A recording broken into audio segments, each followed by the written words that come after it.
50 personnes se réveillent dans une pièce sombre, disposée en 2 cercles concentriques autour d'un dôme noir.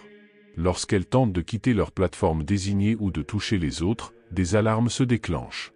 Si quelqu'un ignore l'avertissement et quitte la formation, un faisceau provenant du dôme le tue, et son corps est rapidement retiré. Alors que les autres paniquent, un homme essaie de les calmer, mais l'appareil le tue en pleine phrase. Par la suite, toutes les 2 minutes, une autre personne est tuée. Après la mort de plusieurs personnes, le groupe réalise que la technologie de la salle leur permet d'utiliser des gestes de la main pour voter pour la personne qui doit mourir, tandis que des flèches au sol montrent à chacun son propre vote sans révéler celui des autres. Ils tentent de boycotter le vote, mais quelqu'un est alors sélectionné au hasard pour mourir après 2 minutes.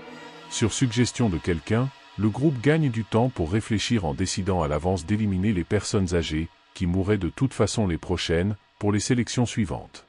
Les captifs discutent de leur situation, de la manière dont ils y sont arrivés, de qui les a enlevés et pourquoi. Un jeune homme, Eric, Michael Nardelli, se souvient d'avoir tenté de fuir Los Angeles, et d'autres confirment. Eric dit qu'il a été soulevé dans les airs, avant de se réveiller dans une pièce rouge avec d'autres humains. Le vieil homme suivant en ligne est d'accord, disant qu'il a vu et entendu des extraterrestres. Le groupe, incrédule, l'élimine au lieu de l'écouter. Un autre membre du groupe cible agressivement une survivante du cancer de 52 ans malgré les objections de ceux qui ne la considèrent pas comme âgée. Il est éliminé lorsque la majorité des personnes dans la salle votent contre lui. Plusieurs personnes disent reconnaître les autres. Un homme identifie la femme à côté de lui comme sa femme, un autre identifie le médecin avec qui il avait une liaison, et un homme tatoué, César Garcia, est éliminé après avoir admis à l'accusation de violence domestique d'un policier, il a battu sa petite amie. Un homme de couleur déplore que les personnes de couleur seront éliminées ensuite et le policier objecte en disant que les personnes de couleur obtiennent déjà tout sur un plateau d'argent.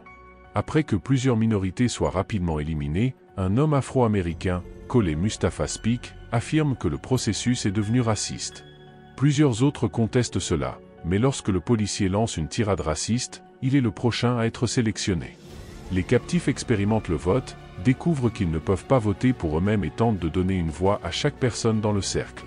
Un homme donne une deuxième voix à une femme enceinte, Algra Master, alors Eric vote pour lui, cela provoque une égalité et l'homme est tué lors d'un vote de départage.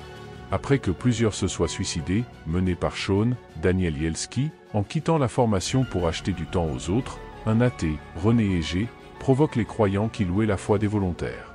L'athée est brièvement sauvé, mais lorsqu'il se moque de la fille à côté de lui pour que son patron ait payé son augmentation mammaire, il est tué. Un avocat homophobe, Michael MC Laferty, cible une lesbienne, Merci Malik, et est tué en conséquence. Le groupe théorise que peut-être le but de l'exercice est de trouver et de voter contre le plus grand pécheur du groupe, puis cela s'arrête. Il réalise que l'un des 2 derniers participants restants ne doit pas voter, et être tué, pour désigner un gagnant. Le groupe crée une scission.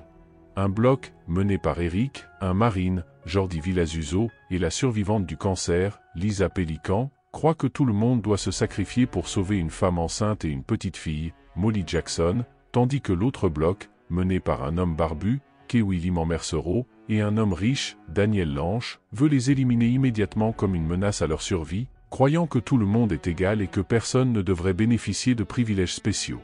L'équipe mari et femme vote initialement avec le bloc de l'homme barbu, mais le mari est contraint de voter avec le bloc d'Eric lorsqu'il menace d'éliminer sa femme. Sous interrogatoire, le couple admet avoir concocté la relation pour obtenir des faveurs, ce qui conduit à l'élimination du mari. La faction d'Eric subit de lourdes pertes mais élimine l'autre faction, ne laissant que Eric, la femme enceinte, la fille et un homme silencieux qui n'a jamais voté. Eric théorise que les extraterrestres ont utilisé le processus pour en apprendre davantage sur les valeurs humaines. Après l'élimination de l'homme silencieux, Eric et la fille acceptent de se sacrifier simultanément. Alors que la fille se suicide, Eric vote à la dernière seconde pour tuer la femme enceinte, seulement pour réaliser que l'enfant à naître de la femme enceinte compte comme une personne. Eric vote pour tuer l'enfant puis se réveille à Los Angeles où il rejoint un groupe de personnes, principalement des enfants et des femmes enceintes, observant une flotte de vaisseaux extraterrestres flotter au-dessus de Los Angeles.